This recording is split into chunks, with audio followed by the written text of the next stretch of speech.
Surprises are a way to create unexpected fun, especially for people who never see it coming. My family has a tradition to hold surprises, like for birthday parties, vacations, stuff like that. Since I'm not a spontaneous person, I don't like the surprises that they do. It just feels out of nowhere and last minute. And if one person messes it up, it ruins everything. And you wouldn't want to be that person, even if it was an accident. The thing is, whenever my parents drag me into a surprise, I never get told in advance. It's always, Ethan, we're preparing a surprise party for someone, so just pretend like nothing's happening, okay? And that usually happens 5 minutes before the surprise begins. I don't like it. I mean, if I were to host a party for someone, I'd do it the recipient's way. I can't keep it on the down low. This might just be me, but I like having organized my plans for the future so I have a good idea of what I'll do that day, or what'll happen. And if I get a sudden event that'll take place on that day, now I'll have to shift my plans to make it work, even though I was already content with what it was. Maybe I'm just not flexible. I just like feeling organized, that's all. I have no time to get out of my house and interact with other humans. I had other plans, which was not to interact with other humans. Anyway, here are some surprises that I went through. Some that I nearly ruined, which is why I don't like surprises. To start off, for my brother's birthday, my family would be preparing a surprise for him. The surprise was our friends, as my dad told him that they weren't coming, but they actually were. My family and my friend's family went to a high degree with making the surprise seem as reasonable as possible. Turn off all the lights, hide all the belongings, and keep as quiet as possible. My brother was definitely surprised, although after that, it felt empty. All that suspense just to finish off within seconds. Good surprise, but an empty outcome. Next, I remember telling my mom when I was younger saying how much I wanted to go to the Philippines to visit family. Yeah, I can't believe I actually said that. But soon later, I heard my mom talking to my brother saying that me and her would be going to the Philippines for 2 weeks during the summer. I was like, wait, there was so much I wanted to do that summer, and now I have to travel overseas. My mom obviously thought that I would be happy with it, but I wasn't, because times have changed and I had things on my to-do list. Even when I told her that I didn't want to go, I felt guilty, so I went anyway. Um, I'm never going to the Philippines after that vacation. You know what?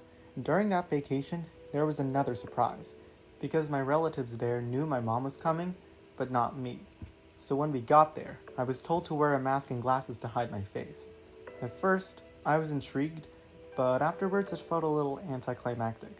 I was a bit nervous that I was going to ruin it because, once again, I was never told this, so I wasn't prepared to do anything, because I didn't know what I was going to do. I do kind of feel that I might have ruined that surprise, honestly. Fast forward a bit later, my dad went to the Philippines and did the same thing I did. There was a video that I watched to see what happens, and I felt a bit shunned because my dad's surprise looked more exciting than mine. But at least my dislike of surprises really shows between both scenarios. But, I don't really care about bringing a surprise to the table anyway. But what I do care about was the surprise party some of my other friends were planning. I will say, I've never been more embarrassed about a party in my life. Let's get into the story. One day, my friend told me about a party the others were planning, and I said I'd be willing to go. They gave me the date, time, and place of the occasion. They also told me that it would be a surprise for someone, but they didn't say anything else about that. Lastly, they told me where they'd meet up so we can all arrive there at the same time. I thought everything was gonna go fine. On the day of the party, I arrived at the meetup location about half an hour earlier, just in case. I waited there the entire time, expecting that I'd find them. A few minutes passed by, and I never found them. I was confused because they said that they'd be here. I was getting anxious, so I tried texting the same person that was texting me earlier. No immediate response. Now I was getting even more nervous. In sheer panic, I tried texting someone else. And that was a huge mistake. Remember what I said about how this was supposed to be a surprise? Yeah, I ended up texting the person that was supposed to be surprised, and when they replied, they were confused. At first, I thought I was being tricked, but then it dawned on me. They said it was a surprise, which means that I just texted the only person that didn't know. When I figured that out, I was so embarrassed. I didn't even want to come to the party. I was literally thinking of just walking home and forgetting that that ever happened. Luckily, before I could actually do it, the other person responded, and we met up. They apologized for misleading me, although I felt like I should have been the one apologizing. Despite what just happened, everything after that went fine. But this is exactly my point about surprises.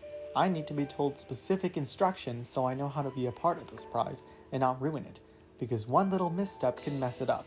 And that last scenario was a big misstep. But what I've taken away from this is I shouldn't be around other people.